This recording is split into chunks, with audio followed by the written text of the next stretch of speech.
Welcome to week 14 of the Gambling Show. I'm here with Yanni. How's it going, man? What's up, buddy? It was an okay week for me last week, gambling wise. Probably shouldn't have put all my eggs in one basket, but let's just kind of go over that now with the picks. So last week was a first in our show's history. Me and Yanni blindly picked the exact same games, which was amazing. I ended up parlaying them all for Thanksgiving. A wise man once said you got to risk it to get the biscuit.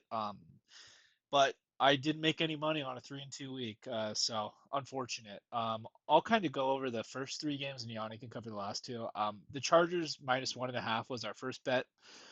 This one came home. It was a very weird game. The Chargers barely got to 200 yards of total offense against the Atlanta Falcons, reeling defense in a dome. Really, I feel like the Falcons probably should have won this game were it not for four Kirk Cousins interceptions, one of which was returned for a touchdown by the Chargers. You know, I think they won by like 3 or 4 points. It was close. We had the right side there, but the Chargers did not look as good to me as was expecting them to. Next one was the Texans -4.5. This was a very bizarre game that we lost on a backdoor cover from Mac Jones. One of the things we told you in this game breakdown is that Trevor is playing in this game banged up. He has a bad shoulder, and it's one bad hit away from him leaving the game and Mac Jones being in, and then we're surely going to win. Trevor got knocked out of this game. It was not by a hit to his shoulder, but by a vicious forearm from our friend, former 49er Aziz Al-Shire, on a Trevor Lawrence slide. It was a really gnarly play. Go watch the clip if you can. It's one of the more intense hits I've seen in the NFL in a long time. There was a fight or whatever, right? Mac Jones came in, and this injury happened before halftime, right? I think the Texans were up by like two scores. It was pretty comfortable. Then the Jaguars got the ball back. I think they were down like 11 points or something, right? And they had basically time for one more drive. I was like, oh, okay. So this one's probably going to come home because I look at these games while they're going on just to kind of see where we're at. And I'm like, okay, this is surely coming home. The only way we lose this is if Mac Jones drives the entire field against the Texans defense and scores specifically on this drive. Lo and behold, he did. He found Brian Thomas Jr., backdoor cover. Texans win by 3, but we had him at 4.5, so it's a loss for us. I don't think it was bad process. I just think sometimes that'll happen to you when you lay these numbers. We got there. Then we also had the Seahawks -1.5 against the Jets. This was another game that I thought both teams looked really bad. The Jets got out to a quick 21-0 lead. They returned a kick for a touchdown to go up 21-0, and then on the ensuing kickoff, the Seahawks fumbled the ball. So the Jets had the ball again on the Seahawks 30-yard line. I texted Johnny. I was like, okay, we're dead on this one because like this was the game I had my eyes on in the opening window. I was like, oh no, our parlay is gonna be toast because of this one, right? On that play or on that next drive where the Jets are up three scores in Seahawks territory, Aaron Rodgers immediately throws a pick six to like I think it was Leonard Williams, brought it all the way back. Leonard Williams is pulling away from guys. It's an immediate 10 to 14 point swing, and after that point the Jets did not score again. The Seahawks had a bunch of goofy sequences. There was one sequence where the Seahawks were inside the 5 yard line, um, and they had 7 plays to get in the end zone. They couldn't do it. Geno Smith took a 20-yard sack. It was a complete clown show. But the Seahawks ended up winning this game, and I think a large reason that they did cover was that we got the good number at 1.5. This Jets team, they probably should not be only giving up 1 point. I don't really know why the line was the way it was, but I'll leave the other two for Yanni, but like I said, since it was all in a parlay, since two of the games missed, made no money, just lost 100 on the week. Still at a 36-29 record, and now I've crept down to under 2 units in the green, looking to get back on track this week. Yeah, guys, I apologize. You're going to see me looking down periodically during this thing. I hate doing that when we're podcasting, but in a very important class that may determine whether or not I get into graduate school, we have a group project for a final. So my phone is getting blown up while I'm sitting here, but I'm anyway, I apologize. For the games last week, like Ted said, look, if you had told me that the Bengals and the Steelers that the total number of points scored in that game would be 82 points, right? And me and Ted had the Bengals in that. They were in my parlay. They were the leg of my parlay that failed. If you had told me that it was going to be an 82-point game, that there would be, whatever there was, like 800, 900 yards of offense in that thing. And you would ask me, which side do I want of that equation? I absolutely unequivocally, without hesitation, would have said, give me the Bengals. I would take that bet 98, 99 out of 100 times. I really would. I have no regrets about um, I actually remember Ted texted me during the game, right? We're always keeping up on our picks. We're always seeing what's going on around the league. And we love talking about football, right? We spend our Sundays doing that. And he texted me when that happened, like, dude, this thing is going to be a shootout, heavily favors our side of it. I think we're looking good here. And I agreed, and I thought so. Um, but, so I don't really know what to say about, to me, it's like, I do think that Zach Taylor's just such a bad coach this year. To me, the story of the year has been horrific head coaching and defensive coordinating from the Bengals. Do we deserve it maybe for betting against Tomlin and taking him as a division road underdog, the famed Tomlin narrative? Maybe we do, right? We like to say we're not a slave to trends around here. And then the Rams -2.5 at the Saints. I mean, look, the reason that I don't like doing 3-leg parlays. Ted's a lot wilder than I am with what he'll stack, right? I'm pretty hesitant. I believe this was my first one this year. The reason that we both had this in there was because we felt so good about it. The Saints simply are not a serious defense right now. And our bet was more or less that the Rams would be able to overwhelm them, would be able to put it on them. What we did not anticipate was Marquez Valdez-Scantling fighting back with Derek Carr and making it a little closer than we thought, but we did hit that one. So look, I had the worst case scenario for this is one leg of my parlay fails and one of my two insurance bets outside of the parlay fails, which basically means I wiped out any chance at profit on a 3-2 week. Ted at least only lost 100. I lost a little more. I'm currently sitting at negative 1.5 units, negative $150. I'm trailing Ted by 3 units to 3.3 units this year. But we do have a shared record at 36 and 29. We'll see how we do this week. Yeah, and here are the Week 14 picks. I'll go first. I got the Vikings -5.5 against Kirk Cousins and the Atlanta Falcons in the revenge game. I got the Dolphins -5.5 against the reeling Jets. Me and Yanni are right in on that one. I got the Bills -3.5 against the LA Rams. Me and Yanni are also consensus on that one. Yet again, another consensus parlay from Ted. Funny how that happens. Then I also got two single bets in the same game. I got the Chiefs -3.5 and the Chiefs Chargers under 42.5. If the Dolphins Bills parlay hits, that returns $356.92. The single games could return $567.71. On a 5-0 week, it returns $924.63. Ticket cost is $400 because we have the one two-leg parlay that is $100. And yeah, looking to get back to where I was. It'd have to, if I went 5-0 this week, I would kind of just be back to where I was 3 weeks ago, which kind of sucks, but that's gambling. It is what it is. Also looking to get back to 60% right now. We're both at 55 exactly. Yeah, so God help me after I bet on Jameis Winston against the Chargers and said my lesson was learned. I cannot bet on fun narratives. Here I am betting on a fun narrative again. And that is that I don't know why. I think it's because he's so goofy. I want to see Will Levis get going, but also I do think they win the game, right? So I'm taking the Titans at home -3.5 against the Jags with Mac Jones. Me and Ted are consensus on the Dolphins, like he said. And I'm going back in, man. I am dipping the famed on this show, the famed $2,200 parlay that busted on the Cardinals and Seahawks game. I am going back in for more.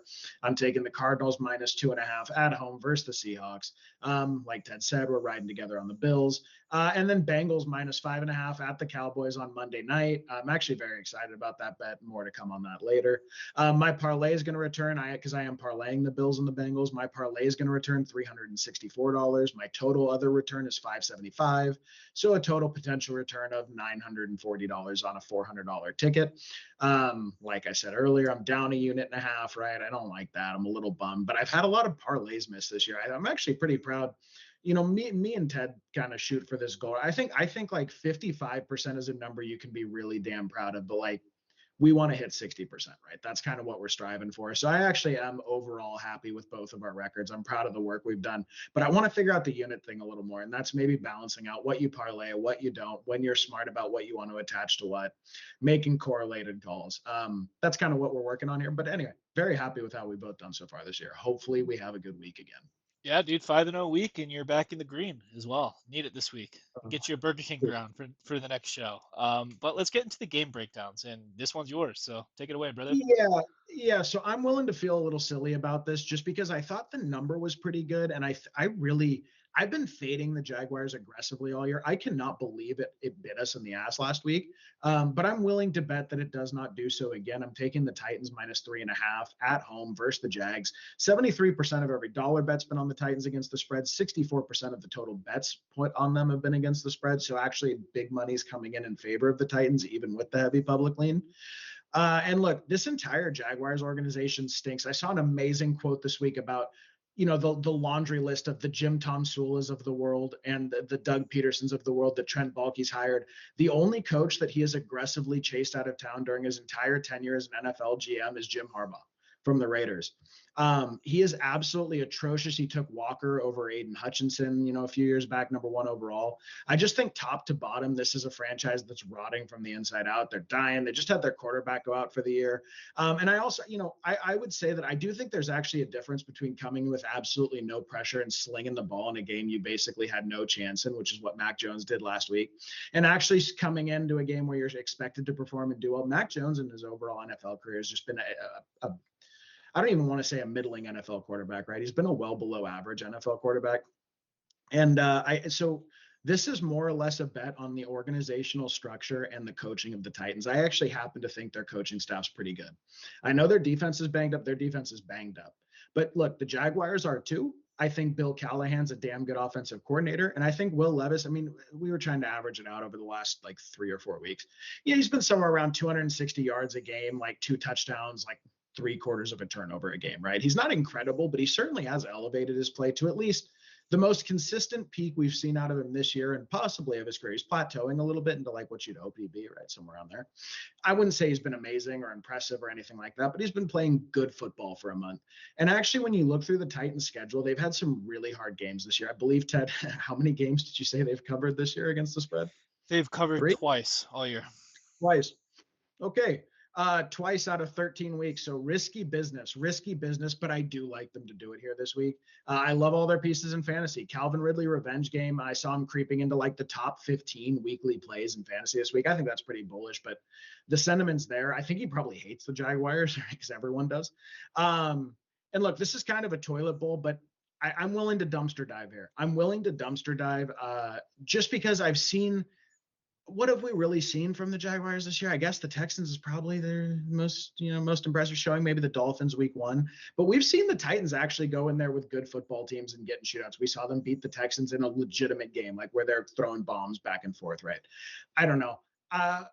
Maybe it is a little bit of dumpster diving. Maybe I do regret going into the garbage. But look, 75% of every dollar's bet is with me. 2/3 of every better is with me, and I'm gonna ride it out. I think it's gonna come on this week. Yeah, I mean, I don't hate the pick, right? There's a couple things about this game. First of which is obviously Bill Levis, right? Since he's taken over the starting job again for the Titans, he has looked better. His numbers, like if you just look at the numbers, it almost looks like he's a competent NFL quarterback. Last week he did miss a lot of throws. Granted, it was a weird blowout against the Redskins, so I don't know how much we can really take from that, right? He got a lot of his yards and touchdowns in garbage time, right? Classic Nick Westbrook Akine, long touchdown. I mean, I don't mind. So I don't really know what's going on with the Titans, right? Like, I think that Will is doing better, but I don't really trust him that much, right? I do really like the idea of fading Mac Jones in the Jaguars. I had to start him 2 weeks earlier this year in fantasy, so I have seen Mac Jones have just atrocious games. I was shocked that he did as well as he did in the second half against the Texans. I'm shocked that he was able to ruin that bet for us. If I That's had, why, well, that's he would not have done that well if we did not have stakes on it. He's specifically because you and I believed in that. That's why I felt it's how life works. It's how it yeah, always works. yeah, man, it's just like I don't know. There is that little unknown with Mac Jones. My inclination is that he's still a bad quarterback, right? And he's not going to be able to do anything here. But this Titans defense is really banged up. I think they're like top three linebackers did not practice this week. What's that guy's name? L'Jarius Sneed is on the IR right now. Their starting safety is on the IR. They have another guy on their defensive line on IR. So Not they're ideal. Not ideal. yeah, it's Right. extremely banged up defense. And I've called the Titans defense good a lot of times this year, right? I think when they have all their guys in there, they're a very good defense, but they're playing the Jaguars are playing the B team. It really is like a B team matchup. I lean your side, but I couldn't get there giving the Titans 3. I can't I mentally can't get there giving this Titans team over a field goal of points, right? But I think you're right. I think this should come home, but we'll see. All right, next we got the Falcons at the Vikings, and I'm picking the Vikings for the first time this year. This Vikings team, they're a 10-2 football team. I've just incessantly all year bet against the Vikings whenever I could. And now I'm taking them as 5.5 point favorites against Kirk Cousins and the Falcons in a revenge game. The over under is 46.5 points. 49% of the money is on the Vikings against the spread, and 45% of bets are on the Vikings against the spread. So it's really kind of like a 50-50 from bettors. Nobody really knows what to do with this game, but I think I got a pretty good read on it. So I have some conviction on this one. We'll start with this being just an absolute nightmare matchup, in my opinion, for this Falcons and what has become a really run reliant offense. The Vikings are the new first team in the NFL in rushing yards allowed, since all they do is zone blitz. I like to make fun of Brian Flores a lot. I like to kind of call him, I don't know. I just think that what he does is very simple, right? Hey, we're just going to blitz you all the time. And I think that there is opportunity to beat that type of defense, but it's going to be hard to rush against it, right? If they're constantly bringing pressure. So I think that right now, the way this Falcons team is operating and what they want to do is be a Bijan centric team. I think Bijan's going to have trouble finding space to break off long runs. I think he's going to have trouble finding holes on this Vikings defense. And Bijan's an excellent player. That's not saying it's not a Bijan fade by any means. I just think that this Vikings team is going to say, "All right, Falcons, you are not running the ball on us. It's going to be up to Kirk to beat us." And speaking of Kirk, it is his revenge game, but he has been playing terrible football. Over the past 3 weeks, he has 0 touchdowns, 6 interceptions, and he leads all quarterbacks in turnover-worthy plays when facing pressure. And that's not just over this 3 week period. That's for the entire year. There has not been a worse quarterback facing pressure than Kirk Cousins. This happens when you get these quarterbacks that aren't mobile to begin with, right? We see it with guys like Jared Goff, for example. When you get them off of their spot, the play is DOA. These guys, the statue quarterbacks, they're not a Brock Purdy. They can move around in the pocket and still create. Like once they get in there, the play is completely Jover. So when Brian Flores, you're facing him and all he wants to do is blitz, right? I think there's a good chance here Kirk is getting pressured. He doesn't have time to sit in the pocket, read the defense, dissect what he wants to, and deliver it. So I think we're going to see probably another bad Kirk game here, as much as I'm sure that he wants to perform in this one. Let the record show that I do not think this Viking squad is what the record says they are, right? With Sam Darnold, I just think that this team, like they've somehow gotten to 10-2, and I think that's largely in part to their good coaching and their elite offensive weapons. And Sam Darnold, I think he is a limiting factor on this Vikings team. I think this Vikings team, with maybe if JJ McCarthy ends up being a dude, right? If the Vikings bring in someone else to be their quarterback, I think that they could have a Super Bowl potential roster, at least on the offensive side. But I think Sam Darnold limits them. That being said, Sam Darnold hasn't completely crapped the bed yet. At least it hasn't crapped the bed to the point where it costs the team, right? I think he had 3 picks in the red zone against the Jaguars, but that was a game where the Jaguars also couldn't score. The Vikings still win, right? So I don't know. I still think that they're going to have more than enough in this one to cover the number. The Vikings also actually have a really great home field advantage. They get in that dome there. I forget what it's called, like the Metro Stadium. It's not MetLife. It's sorry, Vikings fans. I'm not familiar with your stadium's name, but I know that it gets loud in there, right? It's one of the loudest places to play. They got that big silly Viking horn. They do the skull chant. It's loud there. They're gonna have the fans are gonna be excited, right? This Vikings team right now, like technically they're competing with the Lions for the North. I don't think that they'll have a shot at winning that, but the fans are going to think they are, right? So we have a team that's up and coming, excited about where they are, and then we have they're facing a Falcons team that's going to have to come on the road, and they're coming apart at the seams. They've lost their last 3 games. They had effectively a 3-game lead in the NFC South that they lost. So I don't see how they stop that here against a Vikings team that's playing well. Like the only way I can see the Falcons even being close in this game is if Kirk Cousins has one of those weird magic games. We've seen it before at points this year, specifically the fact that like he was able to beat the Eagles in week 2, like on like a 40-second drive. That was insane to me. That was like unexplained black magic, but I'm not going to handicap for that in his revenge game. And then I have one hot take for the fans. I think this is Kirk's last game as the starting quarterback for this Atlanta Falcons team. You heard it on this program first. This Falcons team, by all accounts, they're probably going to lose this game to the Vikings. Right? Right now, them and the Bucks are both at 6-6. The Bucks are going to play the Raiders this week. I think it's pretty safe to say they probably win that game. So after this week, it's going to probably be the Falcons down 1 game to the Bucks with only like 4 games left in the season. It would not shock me to see Atlanta go to the rookie to try and make the playoffs, as insane as that sounds. But Kirk has just not been it over the past month. It's been really a bummer to watch him play with his bad Achilles. I mean, we're 0-2 this year with quarterbacks trying to fight against the odds with the Achilles injury. I think it really does hamper and take something away from you. I hope eventually Kirk gets back to playing good ball, but it's not going to be this week. Give me the Vikings -5.5. What do you think, Yanni?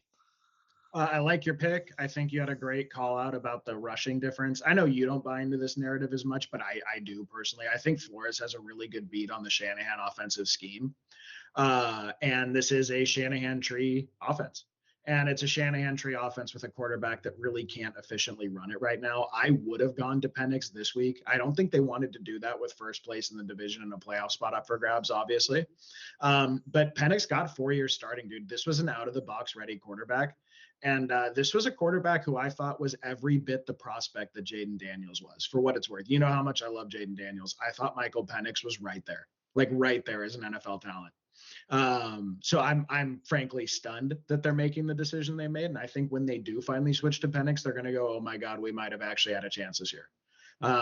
So yeah, I think again, man, this happens every week, right? We go over our picks, and then I look at one of them and go, fuck, Ted's right about that. This was one they were like the second you put on there, went, oh man, Ted had a great pull on that. I don't know why I didn't take a harder look at it. I guess it's because I feel like the Falcons can't possibly be this bad and regression's coming at some point, but that's not something you should bet on. You absolutely have the right end of it. I think you'll get it.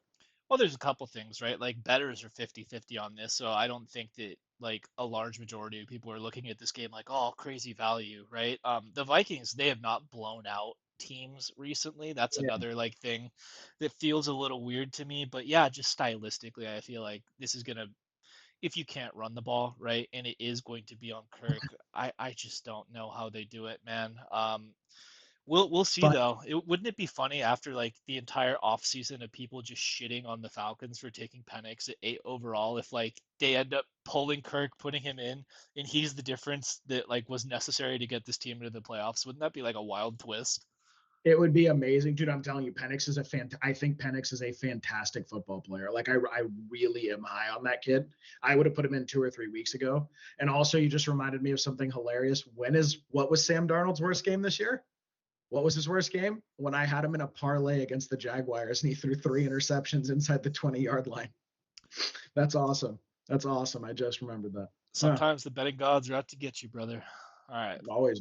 moving on. And then this is consensus. You want to take this one? So back and forth. Yeah, I'll rip it. Especially because I am the resident Dolphins better of the two of us. I am trying to keep my streak going of 3 straight weeks, including a head-to-head win over Ted because I know more ball than him. I believe I'm up 2-1 or 3-1 on the year, Ted. 3-1. You got the Three to advantage. one. It's really not even close. 2 wins is a valley. 1 win is a close matchup. 2 wins is a valley. Look, I love the Dolphins. Okay, we've kind of formulated our own narrative here. It's an analogy I use all the time, right? It's the fighting analogy. The Dolphins are that young, up and coming, flashy fighter. They kickbox, no grappling in here, right? And they will absolutely brutalize cans. They're a can crusher. But the second they get in there with a legitimate top 15 guy, they're going to lose, and they're going to go right back down to the preliminary card. And that's kind of a narrative. I mean, I think me and Ted have been talking about this easily for 2 years now. Do you remember the Eagles Dolphins game last year? Yep, where we that went that was consensus on. the Matrix thumbnail with the red and Yeah, blue that was pill. the Yeah. Matrix thumbnail where we go. Yeah, wasn't it Jalen in the Matrix, right? And it's this Mhm. concept, right? So look, and that's funny actually. The big money disagrees with us just a little bit. 60% of every dollar bet's gone on the Dolphins against the spread. 67% of the bets to numerically have gone on the Dolphins. So actually, that means a little bit of big money's going the other direction here. I don't know why. Um, Ted was saying earlier, he's going through some of the betting discourse on this week, and he keeps seeing this narrative about why are people putting money on the Jets week in and week out. And I, honest to God, cannot tell you at this point. My last time doing that in the Aaron Rodgers era was when me and Ted rode consensus on Steelers versus Jets and got absolutely shellacked for our faith in Aaron Rodgers. But look, man, the Can Crushers are back with Tua. Um, I mean, I'm hoping to go 3 weeks in a row. I think I will go 3 weeks in a row here, hitting a Dolphins bet. And this is why Tua's numbers since his return, since I believe week 8, correct? He's been in 5 weeks. This is 6 weeks of Six. data. This. So he's played 6 weeks, Hmm. not 5, This is going to be his right? seventh game back Yeah, post seventh concussion. game back. So he's played 6 games. So in 6 games, he's had oh god, in 6 games, you put the number in there. He's had 1,642 passing yards, 13 touchdowns, 1 interception. Dude, that folks, that is like not MVP caliber, but like close, man. Close. If you have a 30 touchdown, 3,500 yard season with 3 to 5 interceptions, like that is great work he's putting in. He's doing this coming off of a concussion. It's really impressive. And look, the team. One big thing that me and Ted talked about when we were making these slides, I think it might be one of my biggest revelations as like a general just NFL narrative thing, is dude, Tua is the straw that stirs the drink. It's not McDaniel, it's not Hill, it's not Waddle, it's not A Chain. We saw what that looked like. They were like an anemic 10 point a game team, right? Tua is what really makes this system go, and I have a newfound respect for him. And look, the Jets could not be possibly playing worse football since firing Solid. They have gone 1-6. Their record is 1-6. They have a worse record than they did last year with Zach Wilson and no Devontae Adams. The pass rusher Son Reddick that they brought in, he's a freaking joke. He had to take massive incentives for them to even reinstate his contract, and I think he's had like 1 tackle for a loss since he's been back, 5 tackles overall, just horrific. It looks like Brees Hall and Sauce, they were both given the doubtful tag today. I would assume they both miss here. Garrett Wilson has been middling at best. He hasn't even been middling. He's been a non-factor for 3 straight games here. Aaron looks like he gets tired at the end of games. It's really weird. He has like this like pop and flop. He looks good for a drive, maybe 2, maybe 3, and then it's just done. I don't know. I don't know what that is. Um, and look, we know the Dolphins are soft. We know they don't travel well. We know they don't like the snow. They don't like any of that. It is 77 degrees. It is clear. It is a lovely winter in Miami for them. And I think it's going to be ugly out there, to be very honest with you. I think you're going to see a Jets team that is emotionally, physically, and mentally broken. Going against a Dolphins team that has to think they at least have some shot of sneaking in the wild card here, I think this one's going to be brutal. What do you got? Yeah, man. I mean, I picked the game with you, right? I basically agree with everything you said. It's just I saw what I needed to see in that really over the past 2 weeks, right? The Dolphins boat racing the Patriots and then getting beat handily by the Packers. That last 2 weeks and seeing where Tua's numbers are, like it's just the same old Dolphins, man, which are great because when I feel like we have a really good beat on this team, right? And when you have a really good beat on a team, like I feel like it's easier to make bets because you know what's going to happen. I Yeah. think that them being in Miami is going to be a really big deal, right? There is something to be said. Like we've seen last year in the playoffs where the Dolphins could not move the ball against the Chiefs. Like they froze like popsicles, right? It's not going to be the case here in Miami. Maybe if it was like in New York, it's going to be like sub 30 degrees, different conversation. But I think they're just going to gimmick the Jets to death. Maybe like 12 catches for Jonnu Smith. I don't know, 2 receiving touchdowns for A Chain. Maybe it could be the week Tyreek and Waddle get it going, but yeah, I think it's gonna be a blowout here. Hate to see it end like this for Aaron, man. I One of my favorite players. And it's just like it's brutal watching the end of it, but is what it is. I'd like to see him retire. Oh, and this one's you too. All right, that's sorry. You guys get a lot of me talking. So look, like I said, going right back into the dipping my hand in the cookie jar again. I'm taking the Cardinals -2.5 at home against the Seahawks, and apparently nobody else is. 32% of every dollar bet's gone on the Cardinals. 32% of the numerical bet's gone on the Cardinals. 78-78 against me. I'm fading the public. But I'm not really fading the whales. I'm just fading everyone at this point, right? Look, my bet is this, and it's pretty straightforward. Actually, there's not a whole lot of like getting under the hood here. The first time, in my opinion, was a total fluke. The Seahawks are still the 21st ranked rushing defense in the NFL, and the Cardinals are the 6th ranked rushing defense. The whole conception when me and Ted did this, and Ted went and threw, I believe, a $400 parlay on a 3-game set where this was the leg that failed. The whole reason that we had the faith to do that, right, was more or less because I don't see the Seahawks being able to stop the Cardinals. Once the Cardinals get the run game going, once they get a little bit of a lead, and then the Seahawks are doing that 30, 40, 50 passing attempt thing. Um, I believe James Conner had like 12 yards or something in the game that they played. For whatever reason, that was one of those games where the weather was right, the home crowd was going for Seattle, everything broke their way, and they were able to stifle the Cardinals on the ground. My opinion is at home. Look, the Cardinals are playing for a home playoff game. Both of these teams are playing for a home playoff game at this point, and I think they've actually both looked pretty good at points this year. They both look pretty bad at points this year. My bet is that their first game is in no way indicative of what these two teams actually are when they match up. I actually think on paper the Cardinals are a tremendous matchup for the Seahawks. Like I think that really benefits them, and I think we're going to see that this time. And look, the Seahawks have. I would say that they actually have a really nice trio of players on offense. If you want to throw Tyler Lockett in there, fine. But to me, they actually have like that foundation to an offense where you go, okay, this is what we are. And what they are is they're a DK Metcalf, JSN, Kenneth Walker team. And Sharps contributes and Fant contributes and Gino carries it a little bit, doesn't mess things up when he can. But they have their big three. Well, look, DK Metcalf is in all likelihood still nursing that MCL a little bit. He's been off and on the injury report. And based on the injury experts video I watched this week, he said he would be surprised if that MCL was totally gone. He's just playing through it. Plus, he picked up an AC joint sprain in his shoulder, so he's going to have pain tolerance issues in his shoulder. He hasn't gone into double digits in half PPR fantasy points, which I know isn't an exact metric for production, but it's close to it. He hasn't done that in like 3 or 4 weeks.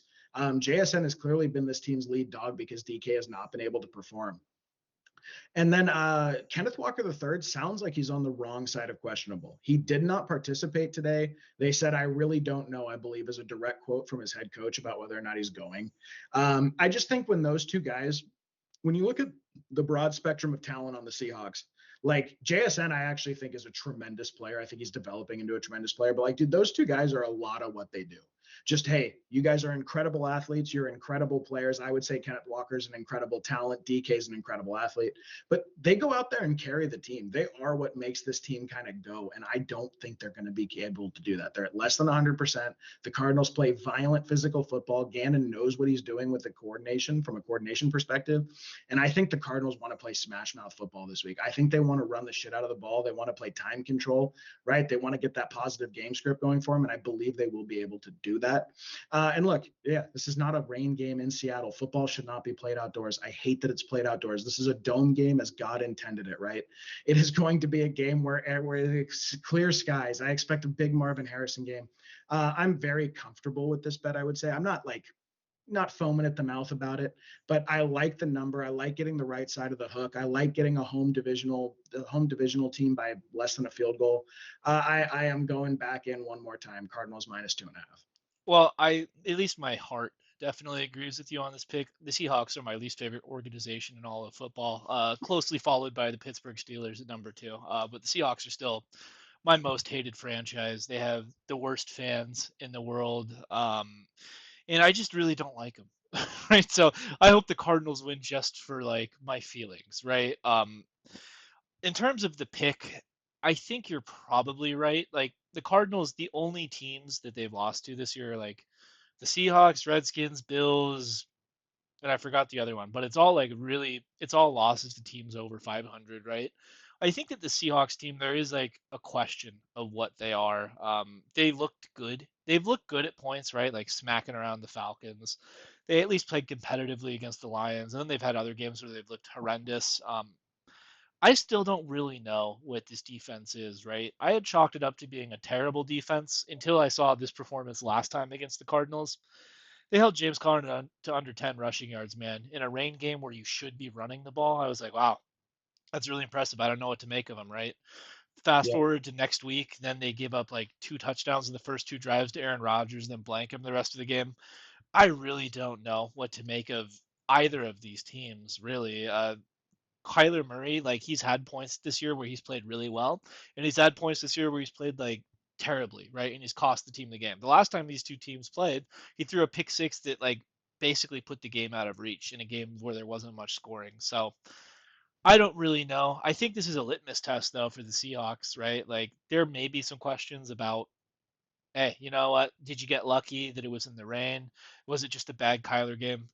Show it to us again in a dome, and maybe I'll take you seriously. I'll be watching this game very closely. I think that there's things to learn about both of these teams. I think if I had to bet, I would bet on your side. You're getting a great number, right? Only need a field goal to win. I'd be shocked if it was exactly two Cardinals or something, like Cardinals win by two or something, right? So they win, but they don't cover for you. So I think you're right. This game just hurt me too deeply last time. It was $400 to win 3 grand, and this was the only leg that failed. So I was like, I can't do it again in good conscience. But I'll be rooting for the Cardinals. All right, next we got the Bills and Rams. This is another consensus of ours. I'm going to take this one. We're both riding the Bills -3.5. The over/under on this game is 49.5 points. We got 80% of the money on the Bills against the spread and 76% of bets on the Bills against the spread. So we just have a general lean from the public bettors and the whales on the Bills here. Nothing too crazy going on. I want to start with like this. Is this Rams offense all right? Even with Puka and Cooper Kupp back and healthy, they've only averaged 21 points per game over the past month, and their only 2 wins came against the Patriots and Saints. I think that the at least the thought about this Rams football team, right, before Puka came back from his injury, was that they're kind of holding steady, almost like a sleeping monster. And then once Puka and Cooper Cup were back, that it would just completely turn this team around, right? And then I was hearing a lot of people talking about them being the favorites to win the NFC West, kind of just prognosticating that the Rams would magically become a great offense again once they came back. But I don't know, man. It has not lived up to the billing for me. When your only 2 wins are against the Patriots and Saints, right? I think that Saints game was pretty close. That Patriots game was a little bit of a sweat, and then you lost to the Dolphins, and I forgot who else they lost to, but it just hasn't looked right to me. I think this Rams team is just like a mid team is what I'd call them. I don't think they're a bad team. I think they do some things well, but they're so deficient on the defensive side that I wouldn't call them good by any stretch of the imagination. And they're going up against this Bills team that's rolling. They've won 7 straight games. They're the only team to have beaten the defending Super Bowl champion Kansas City Chiefs this year, and they just smacked the shit out of the Niners in prime time in the snow globe. That was like, as a 49ers fan, that was one of the worst looking and feeling losses I've seen that football team have with Brock Purdy starting the entire time. I've watched every single Niners game. That one felt the most hopeless. That one felt the worst. That one looked like the Bills outmatched the 49ers in absolutely every single phase of the game. So this Bills team, I think they're just playing great football right now. Definitely one of the 2 or 3 favorites to come out of the AFC. They're going to they're going to give them a good one here. They're going to be playing well against the Rams. So the Bills, they've kind of committed this year to pounding the rock a little bit more than they did last year. For the last couple of years, like the Josh Allen experience has been him trying to play hero ball, throwing the ball all over the yard, and like having a couple head scratching picks along the way. But now that like the Bills have found a running back they really like in James Conner and a couple complementary pieces in Ray Davis and Tyler Johnson, they're perfectly happy to just run the ball down your throat if that's what it takes to win. And those like interceptions that were sometimes crippling from Josh Allen haven't really been happening this year. So they're going up against a Rams team that's 28th against the rush. I am expecting a heavy dose of James Cook and company. I am expecting 3rd and 4 for Josh Allen to just take off and run over a guy to get the first down. I think it's going to be heavy ball control from the Bills with the upside of, hey, we have one of the 2 best quarterbacks in the world to sling it when we need him to. So I think the way you beat this Bills team is on the ground, right? They're undersized, but they're quick and they're good against the pass. we've said it all year. I'm going to continue to say it. This Bills team was built to beat the Kansas City Chiefs and Patrick Mahomes, right? So they want a bunch of smaller, quick guys on defense that are going to be good in zone coverage. So the real question I have about this game, right, is if the way you take advantage of the Bills is on the ground, are the Rams going to be able to stay patient if they go down by two or more scores, right? I think this Bills team is absolutely going to run the ball down the Rams' throat. I think they're going to be able to score at will here. I think over 30 points from the Bills offense is almost a lock, right? So let's say the Rams go down, I don't know, 17-3, right? Late in the second quarter. Like, are they going to be able to just keep running Kyron Williams, right? Or are they going to have Matt Stafford try and drop back and throw a bunch of balls to like Cup and Nakua, right? Because I think that's like probably what's going to happen. I don't think they would stick with Kyron in that scenario, right? And the Rams' offensive line right now, they're banged up and just bad. I think they just returned one starter, but they still have two of their starting guys out of the lineup. They've been giving up a bunch of sacks. I was doing the numbers. I think it was like 11 sacks they've given up over the past month. Five of them were to Philly. Stafford has just been getting crunched back there. So if the Rams they can't stay patient, they ask Matt Stafford to drop back. Like I don't know, AJ Epinesa might just like crunch him. Like he might just get assaulted back there in the pocket if the Bills like really get to pin their ears back and come at him. And Matt Stafford was also on the injury report this week because of an ankle. He was a full participant in Thursday's practice, so he's going to go. But again, like if he's getting hammered back there behind the line because his line can't block for him, like we're one twisted ankle away from the Jimmy G experience, and I don't see Jimmy G, if that happens, even being able to keep it close against the Bills. 3.5 is a really good number. It's technically the wrong side of the hook, but I think this should be more like a 6 to 7 point spread, in my opinion. That's why I'm on the Bills -3.5. Is there anything I didn't touch on that you liked about this game, Yanni? No, man, that's really it, right? Like I think the Bills get a lead. I think they brutalize them with the run game, and I think once they have a lead, once they have the game script going their way, that the Rams will have to abandon the run. I don't think it's a horrible bet. I mean, if you want to say Puka and Cup can get something going against a zone heavy scheme, like yeah, I mean they're good players.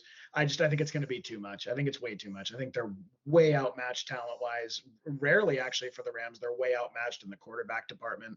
To me, it's really just all about what I think that Bills rushing game is going to be able to do to the Rams and what that's going to do to the Rams' ability to play balanced offense. So no, I think you got it. Would just like to state for the record, I am still not as high on the Bills as the market. I think there's a very clear formula to beat them. And if they were to go up against a team that has a really, really good rush defense and can kind of keep their foot on the pedal like the Eagles or the Ravens, we saw what happened when they played this year, right? I Yeah. think that's how you beat this Bills team. But tough matchup for old Mahomes. I wouldn't mind if the Bills and the Chiefs were the AFC Championship again. The championship game again. I think that would be interesting to see. Next one's me as well. I actually have two picks on this game, and I didn't parlay them. I just wanted to hedge just a tiny bit on this one. We got the Chargers going into Kansas City to play the Chiefs, and I'm going to take the Chiefs against the spread at -3.5, and I'm going to take the under on the game as a whole at 42.5 points. So only 30% of the money is on the Chiefs against the spread, and only 27% of money is on the under. And then we only have 34% of bets on the Chiefs against the spread and 29% of bets on the under. So every single thing that I bet in every way, shape, or form is a fade the public call. The public says we like the Chargers +3.5 and we like the over. But I'm happy to make this big balls call. I'm giving away over a field goal to bet on a team in a divisional matchup that's 0-6 against the spread in their last 6 games. That's like that's you don't do that unless you really think you have some conviction on something. And I feel like I have after extensive thought, right? Because when I looked at this game at first at the beginning of the week, I was like, oh, I love the Chargers here in this spot. That was my first inclination too. But when I kind of thought about the things surrounding the game, I was like, oh, wait, no. I totally think it's going to go the other way, right? So let me try to explain how I came to this conclusion. The Chiefs secondary, it's no secret that they have not been playing their best ball as of late. They allowed Aiden O'Connell to throw for over 300 yards on them. Bryce Young looked like a Pro Bowler against them. They've just continued to play in these really weird, close games where their offense hasn't been great and their defense was supposed to be like, oh, well, they were winning with our defense. Now their defense is getting chewed up in spots. So it's a really weird spot that they find themselves in, but they're still an 11-1 ball club, right? But I think it's important to note, like, yes, you can say the Chiefs defense and secondary are struggling. They've been getting passed on. That's all fair. I agree with you, right? But I think that the Chargers are also like so banged up that like you need to like factor that into your decision making, right? So J.K. Dobbins is on IR. He's going to be out for at least the next 3 weeks minimum. I think it probably might extend longer than that. I think the Chargers at this point are probably hoping he gets back by the playoffs, right? But this Chargers team with Greg Roman and Jim Harbaugh that like really kind of made their salt in the beginning of the year of being a run the ball, pound the rock football team, like they've proven they can't consistently run the ball with the Gus Bus, who's just plodding for 1 to 2 yards at a time, or Kamani Vidal, or I don't know. I think his name is Hussein, is another guy that's in the backfield, right? You got a bunch of like Dick's Sporting Goods associates and 50-year-old Gus Bus trying to like run the ball. It's just like they're just way too undermanned at the position, right? And the Chiefs are third against the rush on defense. They are not a cupcake against the rush. I get that Sincere McCormick broke out a couple long runs last week. I get the Raiders rushed for 100 total team yards.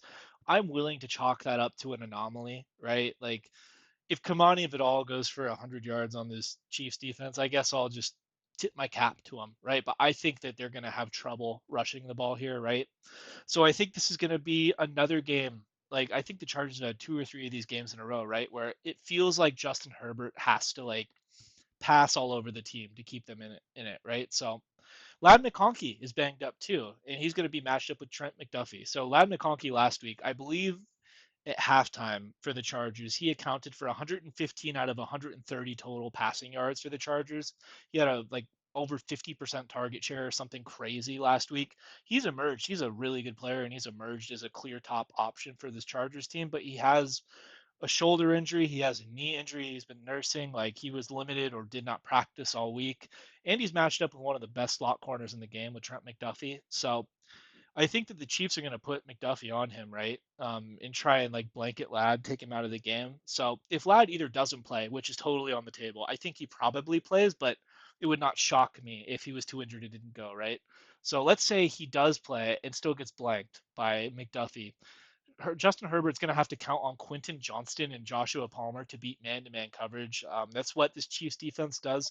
They play a ton of man.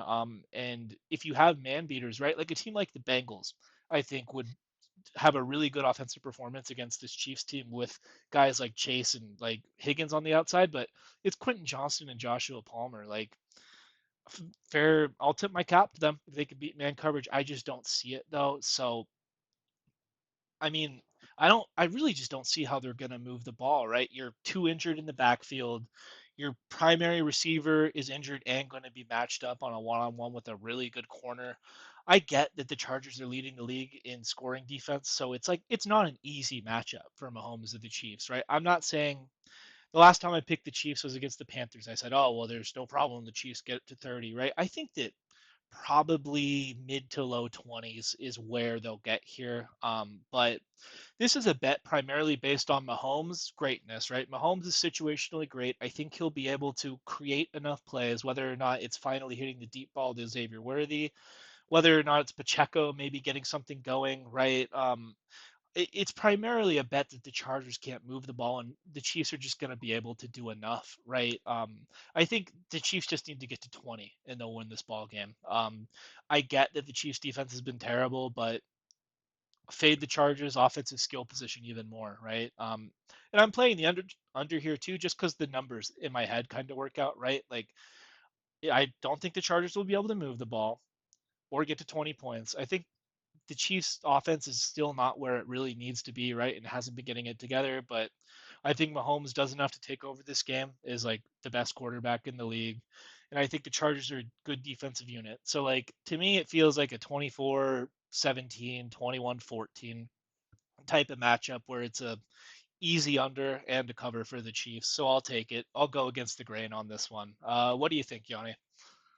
I thought the biggest point you made, that's how I see the game and why I would take this bet. If I had to bet on it, I would take your side of it, is just I don't, there's this weird thing, and it particularly particularly since J.K. Dobbins went out, which is really shocking to me, right? Multiple ACLs and Achilles tear, but he really was having a fantastic year. But we've just seen at times where the Chargers kind of go flat.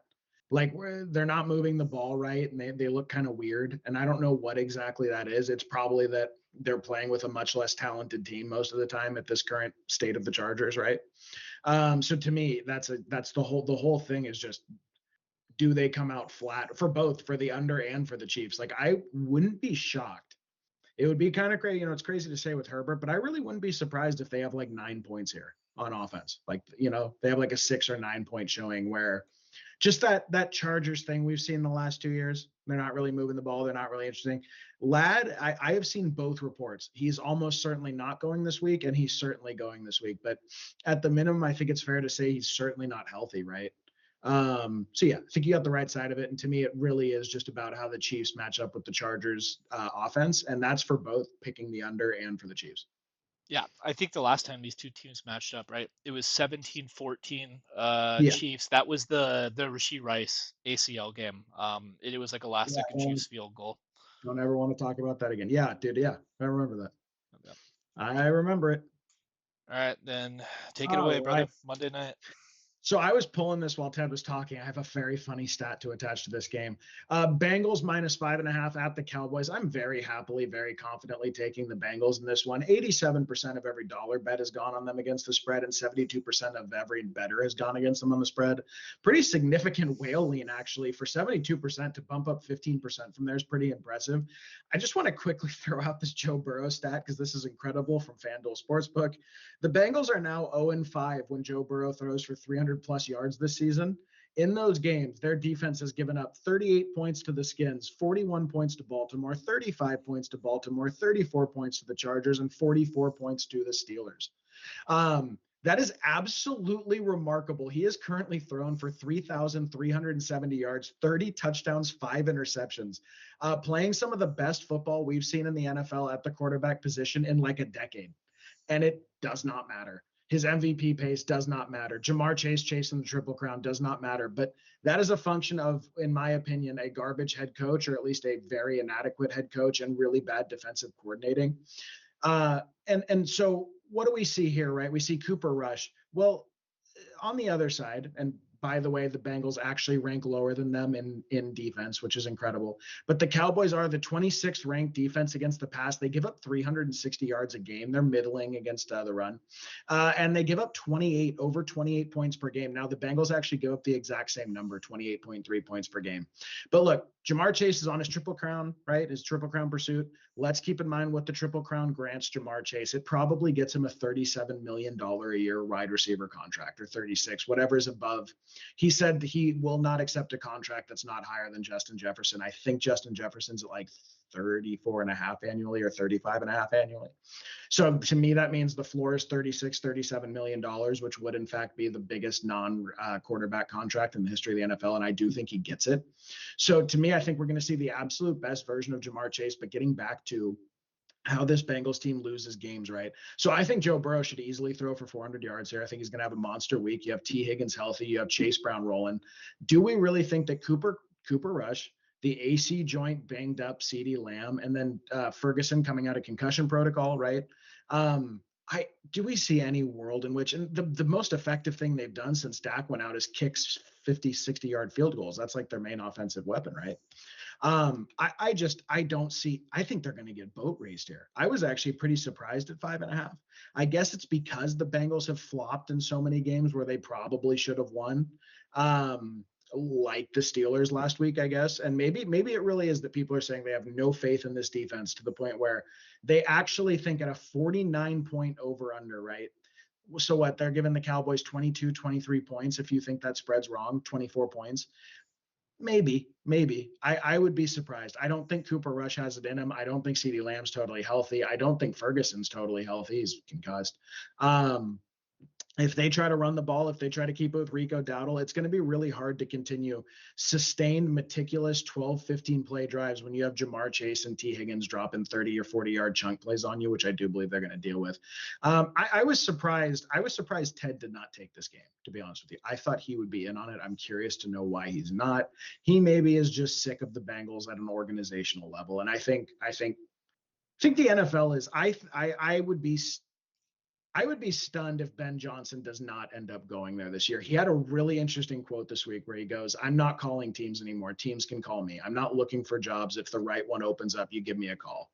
And to me, that sounds like he is saying, if there's a team on the fence with your head coach and you want to can them, I'll come over. And I can't think of a better head coaching opportunity in the NFL than Joe Burrow and Jamar Chase and Chase Brown and T. Higgins. So I really think that the table's kind of set here, right? For this offense to go and have a tremendous end of the season. I think they get going along here with a big blowout. I don't think Joe Burrow is going to go 0-6 in games where he throws 300 plus yards. That would be incredible. I think we see it all here.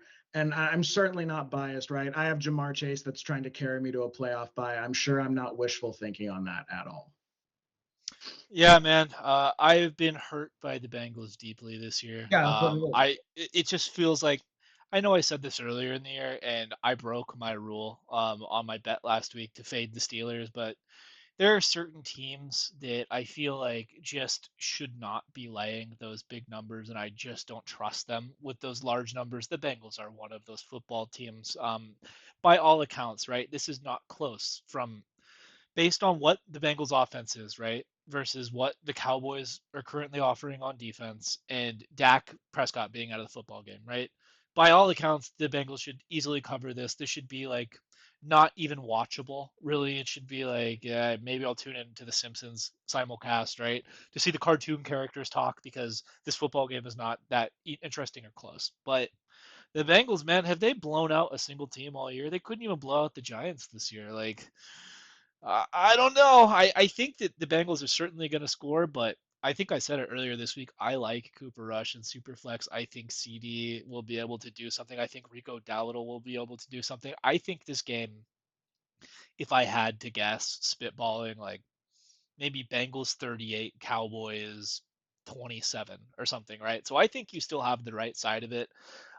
But I do think that the Cowboys are going to be able to score at least a little bit. But yeah, the only reason it was a stay away from me is because I'm not laying 5 with the Bengals until further notice. I But take my chances. yeah, yeah. All right, that's gonna do it for us. If you made it through the whole video, thank you. Please like, subscribe, hit the bell. It helps the channel out. Question of the day, Yanni, can you think of one?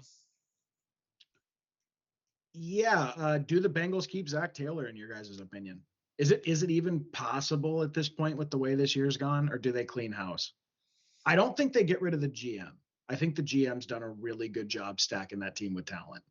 Um, but yeah, I'd like to know what surprise head coaches are getting fired this year. I think Zach Taylor's the number one likely guy. I think Zach Taylor should be out. The only reason I think that he might keep his job is if Joe Burrow really likes him, right, and says, no, don't fire Zach Taylor. But if they can get Ben I think he Johnson, does. you need to fire him now. You You know, think he does? You think Joe Burrow likes? He's like a big I don't know. Zach. I don't know. I don't watch enough Bengals, right? All I know is they went to a Super Bowl together at one point. Like I think that Joe Burrow at this point, like he's like ruling the entire Bengals franchise. Him and Jamar Chase, like they just run the team. I think at this point. So Yeah. I think if those two said I want that guy, they would keep him to the detriment of what their team could be. Catch you next week for the Mystery Monday. Thanks, guys.